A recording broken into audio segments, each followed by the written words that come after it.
श्री स्वामी समर्थ. ईशान्य दिशेस देवघर करणे शक्य नसल्यास हा भाग साफ, हलका व नीटनेटका ठेवावा. या दिशेस भिंतीवर निळ्या रंगातील गणेशाचा फोटो लावावा किंवा मूर्ती ठेवावी. 2. साईबाबांचा किंवा स्वामींचा किंवा तुमच्या गुरूंचा ओरिजिनल किंवा ब्लॅक अँड व्हाईट फोटो ईशान्य किंवा पश्चिमेला लावणे अतिशय शुभ असते. त्यांची कृपा प्राप्त व्हायला मदत होते. 3. घरात मुले फार आक्रमक, हेकेखोर, रागीट, हट्टी असतील तर नंदी बैल मूर्ती नैऋत्य दिशेस ठेवावी. नैऋत्य दिशा बॅलन्स हवी. नंदी बैलाचे तोंड ब्रह्मस्थानाकडे असावे. 4. कामाच्या लोकांशी नेहमी जोडले राहण्यासाठी नवीन सामाजिक संबंध प्रस्थापित व्हावे म्हणून पूर्व दिशेत हिरवी प्लॅन्ट्स ठेवावीत. प्लॅन्ट्सची पाने मोठी पसरट नको.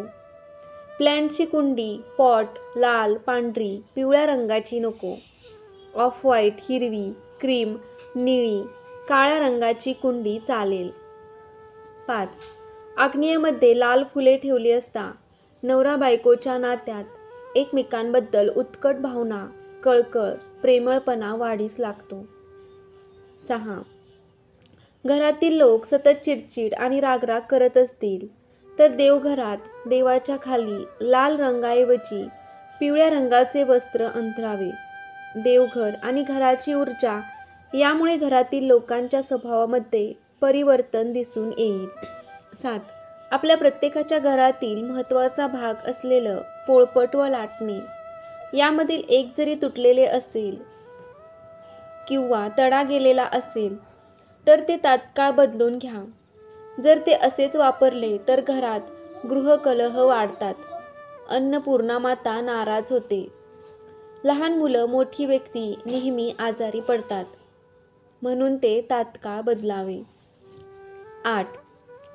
हा देव गुरु बृहस्पतीशी संबंधित मानला जातो. जर व्यक्तीच्या कुंडलीतील बृहस्पती उच्च असेल तर त्याची प्रत्येक दिशेने प्रगती होते. 9. कमकुवत बृहस्पती मजबूत करण्यासाठी पिवळे कपडे, पिवळे फळ, पिवळ्या वस्तू आणि पवित्र धागा दान करणे उत्तम मानले जाते. 10. सूर्यदेवाचा संबंध रविवारशी मानला जातो. कुंडलीतील सूर्याला बलवान करण्यासाठी अक्षता मिश्रित पाणी, लाल फुले, साखरेची मिठाई आणि कुंकू नियमितपणे सूर्योदयाच्या वेळी अर्पण कराव्यात. दररोज शक्य नसेल तर रविवारी उपाय करावेत. 11. भगवान शंकराची आराधना केल्याने मनुष्याला सुखसमृद्धीचे वरदान मिळते. तुम्हालाही तुमच्या घरात सुखसमृद्धी आणि शांती मिळवायची असेल तर नियमितपणे भगवान शिवाची पूजा करा. 12.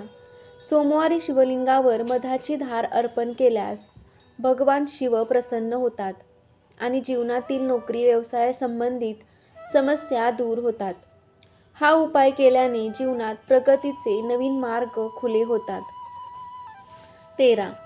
दीर्घकाळपर्यंत कोणतेही काम करण्यात अडथळा येत असेल तर सोमवारी भगवान भोलेनाथाची पूजा करावी. शिवलिंगाला पूजेत बेलपत्र, धतुरा, दूध आणि पाण्याने अभिषेक करावा. यामुळे सर्व अडचणी दूर होतात अशी मान्यता आहे. 14. मंदिरातील मूर्तीसमोर दुसऱ्या कोणाच्याही पायाला हात लावू नये. 15. गोमातेच्या पूजनाने कुंडलीतील बरेचसे दोष नाश पावतात. 16.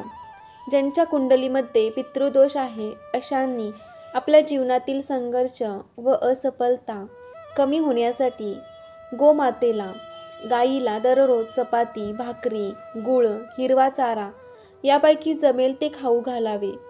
दररोज न जमल्यास किमान अमावास्येला गाईला घास, गोग्रास दिल्यास पितृदोषाची तीव्रता नक्कीच कमी होण्यास सहाय्यक ठरते. 18. देवघराच्या मूर्तीखाली कधीच तिजोरी, गल्ला किंवा पैसे ठेवू नये, अन्यथा तुमचे लक्ष नेहमी धनावर राहील आणि देवाच्या भक्तीमध्ये तुमचे मन लागणार नाही. 19. रोज घरात सकाळी श्री विष्णू सहस्त्रनाम व श्री सूक्त म्हणावे किंवा ऐकावे. 19. दर शुक्रवारी सकाळी संध्याकाळी रात्री केव्हाही एकदा श्री लक्ष्मीसहित कुबेर म्हणजे तिजोरीची पूजा करावी. पूजा चालू असताना धूप करावा व श्री लक्ष्मीला प्रिय असा नैवेद्य विलाची, लवंग, बासुंदी, तांबूल यांचा नैवेद्य दाखवा व जय लक्ष्मी माता ही आरती करावी व सकाळी स्नानाआधी धन अथवा पैसे स्पर्श करू नये. कृपया सर्वांनी हे नियम पाळावेत. निश्चित श्री लक्ष्मीचा वास तुमच्या वास्तूमध्ये राहील. 20. किचनमध्ये खालील उपाय हे कुटुंबाच्या आर्थिक प्रगतीसाठी फार उपयुक्त ठरू शकतात. गॅस बर्नर हे नेहमी स्वच्छ असावेत व त्यांची छिद्रे बंद नसावी. गॅस शेगडीखाली नेहमी स्वच्छता असावी. कोणतेही डाग, खरकटे सांडलेले नसावे. आठवड्यातून एकदा गॅस शेगडीवर थोडा भीमसेनी कापूर जाळावा.